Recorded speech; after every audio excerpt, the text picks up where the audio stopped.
Mushrooms are the oddballs in the food world. They're neither plants nor animals, but something entirely unique. And because of that, they come with a lineup of nutrients that you won't find in broccoli, beef, blueberries, anywhere else. Mushrooms contain unique fibers that train your gut and immune system, and antioxidants that protect your cells where they need it most, as well as compounds that scientists are now studying for the potential to slow aging itself. While fad diets run around social media like false prophets, mushrooms are the quiet apostles of resilience, preaching and teaching the immune system how to thrive. In this episode, we're going to explore how mushrooms work in your body, from gut and immune support to brain and metabolic health, and why they deserve more than just a cameo appearance in your stir-fry. Hey Rebels, welcome to Blasphemous Nutrition.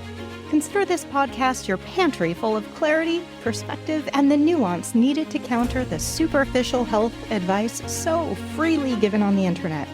I'm Amy, the unapologetically candid host of Blasphemous Nutrition and a double-degreed nutritionist with 20 years experience. I'm here to share a more nuanced take on living and eating well to sustain and recover your health. If you found most health advice to be so generic as to be meaningless, or so extreme that it's unrealistic, and you don't mind the occasional F-bomb, you've come to the right place. From dissecting the latest nutrition trends to breaking down published research and sharing my own clinical experiences, I'm on a mission to foster clarity amidst all the confusion and empower you to have the health you need to live a life you love. Now let's get started. Welcome back to Blasphemous Nutrition, folks. My name is Amy, and I'm a double-degreed nutritionist who believes in spreading the good spores. Today, our humble fungi gets its own dedicated episode, revealing the holy trinity contained within: fiber, antioxidants, and immune support. Yes, that fungi is mushrooms. Mushrooms are typically used to accent a meal. They provide a great source of umami flavor, that obscure, savory meat taste. But they also provide a good, meaty texture to some dishes. Now, hidden in that savory, meaty profile are loads of special fibers, which play a beneficial role in our health. These include chitin, chitosan, and beta-glucans. Chitin is a tough structural fiber that also makes up the shells of crustaceans and the exoskeletons of insects. In mushrooms, chitin is embedded in the cell walls. Humans don't have enzymes to digest chitin. However, our gut microbes do, making it a unique type of prebiotic. Prebiotics are foods that our beneficial gut bacteria, or probiotics, thrive off of, and mushrooms provide a unique offering. Now, when chitin is partially broken down, it forms chitosan, and that has slightly different beneficial properties. Chitosan has the ability to bind to certain fats and bile acids. And preliminary research suggests it may actually play a role to help regulate cholesterol metabolism and support a healthier lipid profile through this capacity to bind to fats in the gut. Now, beta-glucans are the best studied mushroom polysaccharide. While beta-glucans are also found in oats and barley, in mushrooms, their structure is different and unique. Mushroom beta-glucans have a unique branching that interacts directly with immune receptors within the gut lining. So, these fibers and polysaccharides go beyond stool bulking to actually nourish the beneficial bacteria in the colon and encourage production of short-chain fatty acids like butyrate. Butyrate is a short-chain fatty acid that acts as one of the main fuel sources for our colon cells. It's crucial to keeping the gut barrier strong and less leaky. So having a reinforced gut barrier means that fewer inflammatory triggers will then cross into the blood circulation, resulting in lower overall immune stress on the body. Butyrate also helps regulate the immune system in the gut by impacting our overall immune balance, reducing the potential for inflammatory cytokines to get out of control. By helping to regulate the immune system, butyrate appears to play an important role in autoimmune disease. I'll get more into this immune system regulation detail in a moment. Butyrate has also been studied for its impact to facilitate greater balance in metabolic health as well as mood health. It's associated with additional beneficial impacts on metabolism, insulin sensitivity, and even serotonin production. So properly fueling the gut microbiome and protecting your intestinal integrity has far more health impacts than simply bowel regulation and digestion.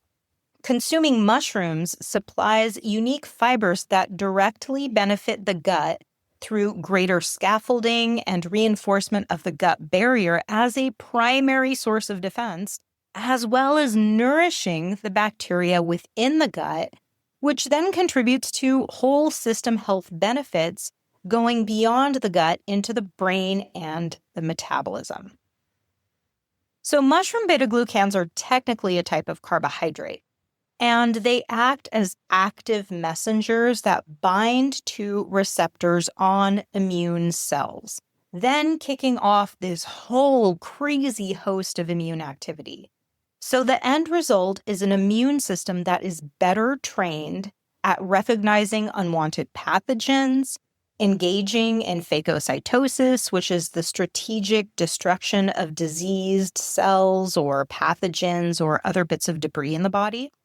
And that immune system is also fine-tuned in its inflammatory responses. So all of this results in having a more robust and responsive immune system that lowers the incidence and severity of upper respiratory infections and is more resistant to cancer and, get this, better able to recover from chemotherapy for those who have cancer. It also provides the immune system with a more efficacious adaptive response to illnesses and vaccinations, helping to prevent breakthrough infections as well as recurring infections.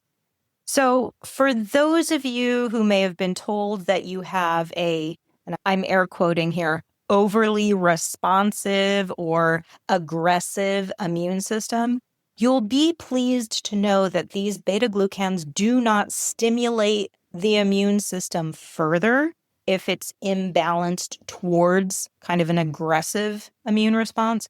Rather, they act to modulate the immune system. So this means they contribute to a balanced, efficient defense, stronger when it needs to be, and quieter when the threat is gone. In the body, mushroom beta-glucans act like training drills for your immune army. They don't replace vaccines or medication, but they condition your immune soldiers to recognize threats more quickly and respond to those threats with less collateral damage. So I'm going to dive into more details when I am addressing some of the research on mushrooms as it relates to cancer. But spoiler alert, I recently baptized myself in beta-glucans. Now, beyond all this awesome immune support and body system regulation, mushrooms also provide some unique antioxidants that have been studied for their potent anti-aging properties. Mushrooms are the richest natural source of two rare dietary antioxidants, ergothioneine and glutathione. These two sulfur-containing antioxidants play very unique roles in protecting cells from the wear and tear of aging. Now, ergothioneine is a sulfur-containing amino acid derivative that is a mouthful, but basically humans can't make this. We have to get it from diet, and mushrooms are by far the best source.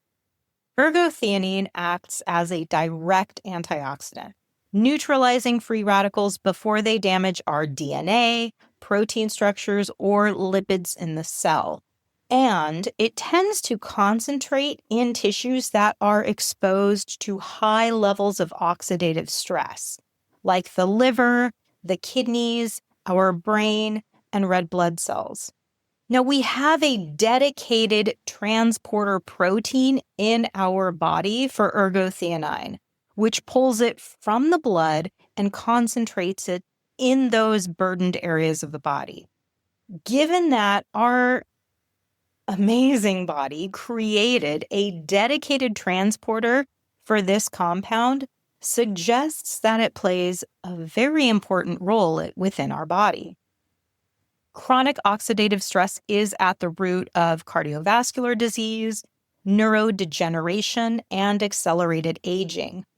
Population studies suggest that a diet high in ergothioneine may prolong a healthier, longer lifespan and reduce the risk of cardiovascular disease as well as brain disease. Additional observational studies show that elderly individuals with lower levels of this compound in their blood tend to have poorer cognitive performance and faster rates of cognitive decline. Now, of course, when we're looking at population studies and other observational studies, these are not as robust as clinical trials, but we do know that ergothioneine does help squash cellular damage system-wide by reducing oxidative stress. And it does so to the degree that some researchers have dubbed it a longevity vitamin. All that said, ergothioneine is not recognized as an essential nutrient, despite these observations and despite the fact that the body has a unique transporter to ensure it is shuttled into the cells. I wouldn't be surprised at all if, in the distant future, this compound is deemed an essential nutrient for human health. Animal research does support that including this compound in the diet does reduce aging and increases longevity. But human clinical trials are sparse. However, they do show reduced markers of oxidative stress, including those that indicate DNA damage, lipid peroxidation, which is effectively damage to fat-based compounds in the body, like the cell wall. And it also shows reduced C-reactive protein in the blood, which is a general marker used for inflammation. However, the results in this human clinical trial were not deemed statistically significant. There was one other study I found. It was a small study, and it showed that supplemented ergothioneine in individuals over 60 who had mild cognitive decline had improved performance in cognitive testing after supplementation, whereas the control group showed no such improvements. Additionally, the supplement arm of the trial had no negative side effects noted when their labs were drawn. But again, this is very, very limited research, not, in one case, not statistically significant, and in another, potentially underpowered. So we really need more work in this area, even though it looks pretty promising. That said, there are so many amazing things about mushrooms. We don't need to get hung up on ergothioneine. Let's move on to glutathione. Now, glutathione is the other major antioxidant in mushrooms, and it is referred to as the body's master antioxidant. Glutathione really does deserve a podcast episode all its own. Our body does make glutathione, so mushrooms aren't really going to be like your primary source of glutathione in your body. That will come from within you. However, mushrooms are a great source of external glutathione. And in situations of high stress or disease, if you're taking certain medications or you have high exposure to pollutants as well as general aging, all of these things can reduce our body's ability to make its own glutathione. And mushrooms, being a very high source of external glutathione, can come in and support our system by providing it to us. Glutathione is an awesome multitasker in the body. It reduces oxidative stress by neutralizing free radicals, just like ergothioneine does, specifically ones that damage our cells and DNA. However, glutathione also recycles other antioxidants like vitamin C and vitamin E. And this allows the body to prevent damage to water-based cell compounds as well as fatty-based compounds. And it reduces the need for external sources of vitamin C and vitamin E. If glutathione is available and it can recycle what is already in the system, then your dietary needs for those vitamins may be lower or, may be within the recommended daily allowance, even if there's an external factor that increases your oxidation and your antioxidant needs. Glutathione also plays a critical role in detoxification by binding and escorting heavy metals, pollutants, and metabolic byproducts out of the body. Chronic exposure to pollutants can lead to a situation where more glutathione is needed and your body simply cannot keep up. And this is one reason why, aside from diet, we do want to be mindful of reducing exposure to chemicals via household products, avoiding exercise outside during rush hour by a busy street, and generally minimizing exposure to chemicals as part of a healthy living strategy. Glutathione acts as a protector of our mitochondria, which is the cell's energy production factory. So it allows our mitochondria to keep producing energy without as much oxidative damage. This can be thought of as keeping our intracellular engines running clean and efficiently, thus producing less pollution for the body to deal with in the process. Many mushroom species like porcini, shiitake, and oyster mushrooms are exceptionally high in glutathione compared to other vegetables. The great news is that cooking does not significantly diminish the availability of glutathione, so enjoy your mushrooms either raw or cooked without concern of diminishing the health benefits. You want to think of ergothioneine and glutathione as a team, as their impacts are quite complementary. Ergothioneine mops up oxidative stress at very specific high-risk sites, while glutathione patrols globally, and together they support cellular repair and DNA stability. They help maintain immune cell resilience under stress, and they protect our vascular and brain tissue from chronic low-level damage, which is a key factor in aging and neurodegeneration. So while there are many foods that give you antioxidants, mushrooms provide these two specific ones in unusually high concentrations with direct links to brain health, cardiovascular support, and longevity. They are our cellular bodyguards, and they go to work where your tissues need them the most. Now, I had never considered mushrooms specifically for heart health, and I was actually quite surprised when doing research for this episode to discover that, and this kind of makes sense given the prevalence of cardiovascular disease, researchers have been looking at the use of mushrooms in cardiometabolic health.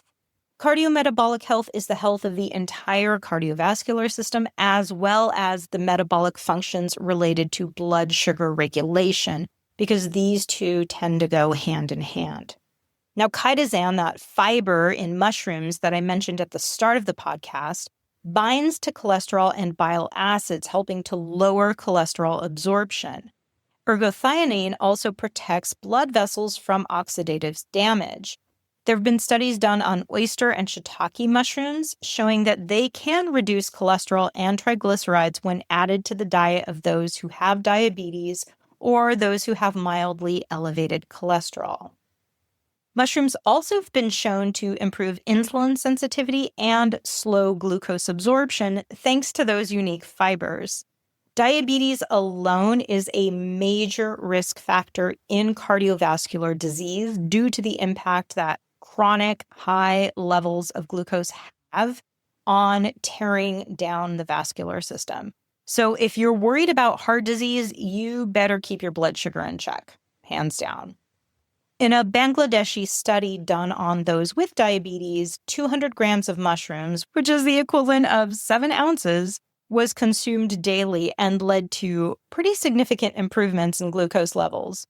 Another study done on a rural Mexican population showed improved triglycerides and glucose when 250 grams of mushrooms were consumed 4 times a week. Now, these doses are pretty high.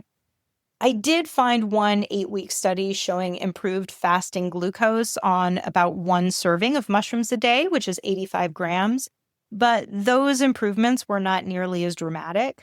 Plus, that study was done on healthy, overweight, and obese individuals, not people with diabetes, so there was less room for improvement than for somebody who had diabetes, right?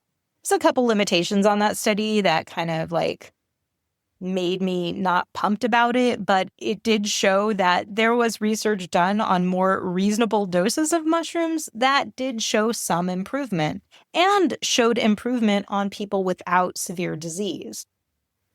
Now, the good news is mushrooms shrink by about 50% in size when they're cooked. So if you're aiming for a larger dose, definitely cook those mushrooms so you can eat that full amount. All of that said, the observational research supporting mushroom consumption for longevity and reduced disease risk generally supports consuming 3 servings a week. A serving size is about 1 cup of mushrooms or 1 fist-size portion of raw sliced mushrooms. If you want to cook it down, by all means, go ahead. If you want to get 2 fist-size servings and cook it down so that you have 1 fist-size amount to eat, then you get 2 for the volume of 1. That's the way to go if you ask me. All that said, there are plenty of other dietary and lifestyle changes that you can make to reduce your risk of heart disease. That doesn't require you rely exclusively on half a pound of mushrooms a day to make it happen.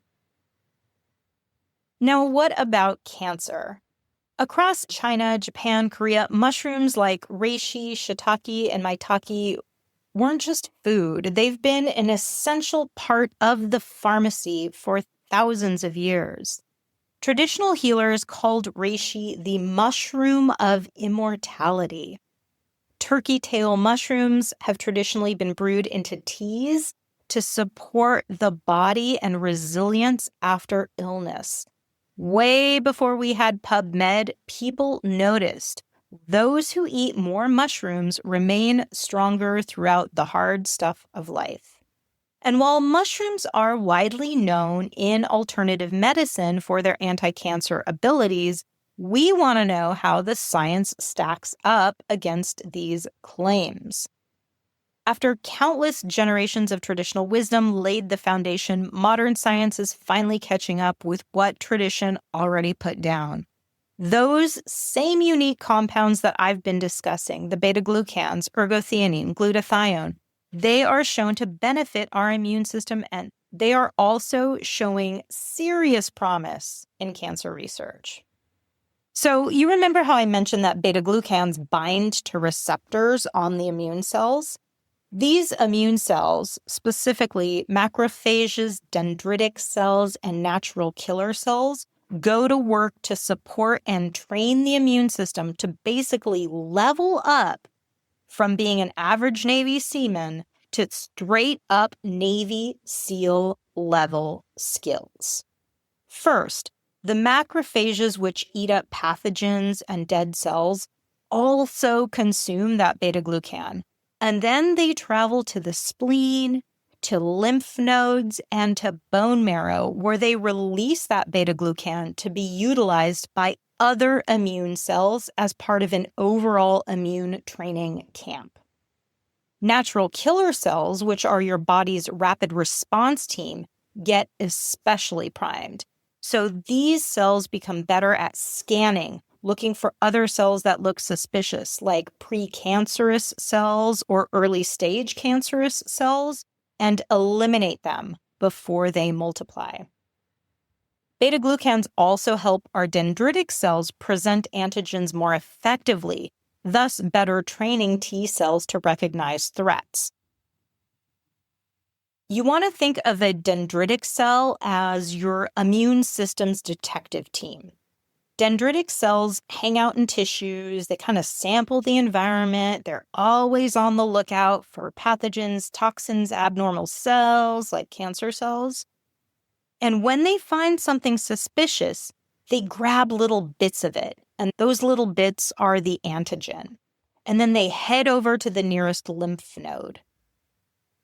T cells are our special forces of the immune system, and they rely on antigen presentation to know who the bad guy is and how to respond.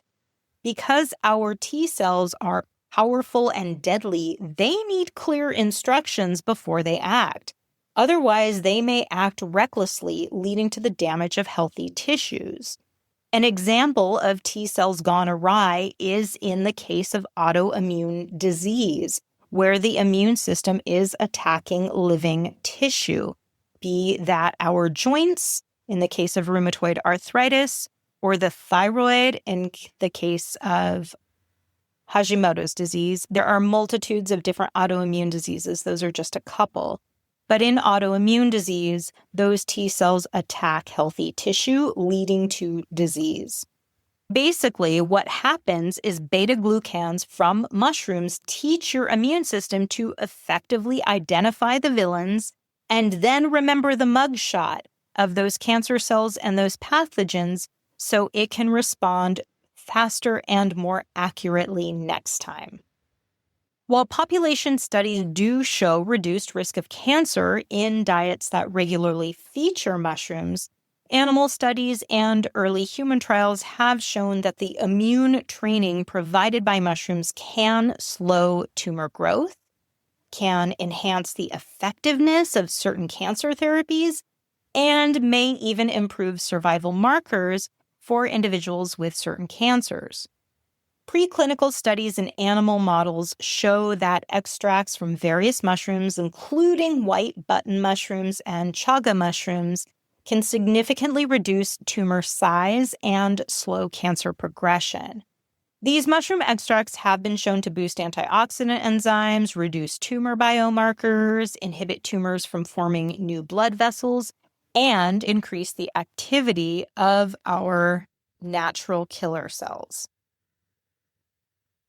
In those with cancer, reishi, turkey tail, shiitake, yonji, and cordyceps mushrooms are showing promise in enhancing the effectiveness of chemotherapy or radiotherapy by improving immune function, specifically increasing natural killer cell activity and T cell subsets. And the mushrooms are also showing improved quality of life, in part by reducing some of the side effects of conventional treatments. Extracts from these mushrooms continue to be studied as add-ons in oncology care, helping the immune system better tolerate treatments and recognize abnormal cells quickly to potentially prevent recurrence and growth. And finally, I did look at some meta-analyses and randomized controlled trials suggesting that adjunctive mushroom therapy alongside standard cancer treatments can modestly improve 5-year survival rates in some cancers, mainly breast cancer, lung cancer, and colorectal cancers, as well as enhance the quality of life. These studies also showed enhanced quality of life and improved immune and blood markers. However, overall long-term survival benefits remain unclear, and these studies did struggle with some limitations within their methodology, so I'm not yet going to make the claim that Western science has confirmed mushrooms are the key to immortality, at least with regards to cancer survival. At the end of the day, though, mushrooms bring a rare package to the table. Fibers that train your gut and your immune system to Navy SEAL levels of prowess, and antioxidants that shield your cells from daily wear and tear. And they support resilience everywhere: your heart, your brain, your metabolism, and your immune system. This is why researchers are even bothering to look at mushrooms as part of the bigger conversation on longevity and cancer prevention. So yeah, the science is compelling, but the real question is, how do you actually make that science part of your dinner plate without turning your meals into a lab experiment? The good news is it's much easier than you think. The key is twofold: variety and consistency. Different mushrooms bring different strengths. Shiitake, maitake, and oyster mushrooms are especially rich in those beta-glucans that help train your immune system. And porcini, shiitake, and oyster mushrooms are standouts for ergothioneine and glutathione, those unique antioxidants that protect your cells. Even the humble white button mushroom or crimini mushroom, the ones that are always in the grocery store that we walk right past, support our immune health by increasing antibody production, enhancing mucosal immunity, modulating inflammation, and improving our gut microbiota. So while mixing it up means you're definitely stacking the deck in your favor with a wider range of compounds, it doesn't mean you have to skip over common white mushrooms for exotic varieties that you can't pronounce. And there's more good news. You don't have to eat mushrooms every single day. Most of the research that is out there shows benefits from just a couple of servings a week. So think about 1 cup cooked 2 to 3 times a week. That's enough to move the needle. If you have a high risk of cancer or you're undergoing treatment, you may want to up that dose, but you absolutely want to talk to a specialist first before you aim for that 7 ounces a day used by the researchers in the heart health study. More may not be better, and it certainly is not sustainable. So cooking mushrooms does work in your favor, though, because it reduces the volume of food that you have to eat. And again, mushrooms hold on to their antioxidants, even if they're sautéed or roasted or stir-fried. So cook them however you like. You're not losing any of the good stuff. And when it comes to real-world meals, keep it simple. You can put mushrooms in your scrambled eggs, stir-fries, pasta sauces, soups, add them to chili. I sometimes will dice them up and mix them into ground beef or turkey if I'm making tacos or burgers. And this is my favorite tip for people who are not too keen on mushrooms or for picky kids who don't want to see them. Just dice them up or blend them up and mix them in with some ground beef, and you won't even notice it. If you're really busy, frozen mushrooms are a great fallback. Just always keep a bag in the freezer and toss them in whatever you're making if you need to get your dose in. One habit that I have incorporated is making a big batch of 3 to 4 cups of cooked mushrooms. Most often, I just sauté them in butter with some onions, and then I put that in the fridge and spread it out throughout the week, adding some as a side dish, tossing some into a soup or a casserole, or mixing it into my morning scramble. And this way I can consistently get a dose that is supported by observational research to offer a significant benefit. So the bottom line is mushrooms don't need to be exotic or complicated to make a difference. Just toss them into meals that you're already cooking a couple times a week, and you'll get all those benefits without really having to do much thinking about it. There's no need for powders or to start every morning with a cup of mushroom-based coffee that tastes like ass. Just eat mushrooms as your grandparents did. That is the basis for most of the science that has been supplied, and it's far more economical than pricey supplements. We've often considered mushrooms as an exotic accent, but they're a very unique food group worthy of making a regular appearance on your culinary guest list. A couple of servings a week, cooked into meals you already love, is a simple way to feed your gut, protect your cells, and build long-term resilience. And that's a lot of heavy lifting from something that you can pick up in the produce aisle for a couple of bucks. Or, if you know an experienced guide, something you can find in many forests during autumn for free. Remember, at the end of the day, our health is not built on miracle cures or quick fixes. It's built on the boring, badass basics that show up consistently. Mushrooms are one of those basics.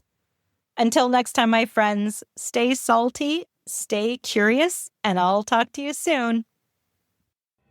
Any and all information shared here is for educational and entertainment purposes only and is not to be misconstrued as offering medical advice. Listening to this podcast does not constitute a provider-client relationship. Note, I'm not a doctor nor a nurse, and it is imperative that you utilize your brain and your medical team to make the best decisions for your own health. The use of information on this podcast or materials linked to this podcast are at the user's own risk. No information nor resources provided are intended to be a substitute for professional medical advice, diagnosis, or treatment. Be a smart human and do not disregard or postpone obtaining medical advice for any medical condition you may have. Seek the assistance of your healthcare team for any such conditions and always do so before making any changes to your medical, nutrition, or health plan.